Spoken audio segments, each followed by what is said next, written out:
2026-2027 బడ్జెట్పై సభలో నాకు మాట్లాడే అవకాశం ఇచ్చినందుకు ధన్యవాదాలు తెలియజేస్తున్నాను అధ్యక్ష.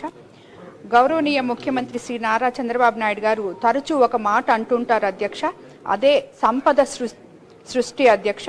సంపద సృష్టించడం ద్వారా పేదరికం లేని సమాజ సాధనే ముఖ్యమంత్రి గారి ఆశయం అధ్యక్ష. అందుకు తగ్గట్టు బడ్జెట్ రూపకల్పన చేసి కేటాయింపులు చేసిన ఫైనాన్స్ మినిస్టర్ పయ్యావుల కేశవ్ గారికి ధన్యవాదాలు తెలియజేసుకుంటున్నాను అధ్యక్ష. మనిషి నాడి పట్టుకుంటే చాలు అధ్యక్ష, అతని ఆరోగ్యం ఎలా ఉందో చెప్పొచ్చు. అదేవిధంగా రాష్ట్ర బడ్జెట్లో వ్యవసాయం, విద్య, వైద్య రంగాలకు చేసిన కేటాయింపులు చూస్తే చాలు అధ్యక్ష, ఈ ప్రభుత్వ హృదయం ఎలా ఉందో అర్థమవుతుంది అధ్యక్ష. బడ్జెట్ అనేది కేవలం ఆదాయం వ్యయాల లెక్క కాదు అధ్యక్ష, ప్రభుత్వ ప్రాధాన్యతల ప్రతిబింబం అధ్యక్ష.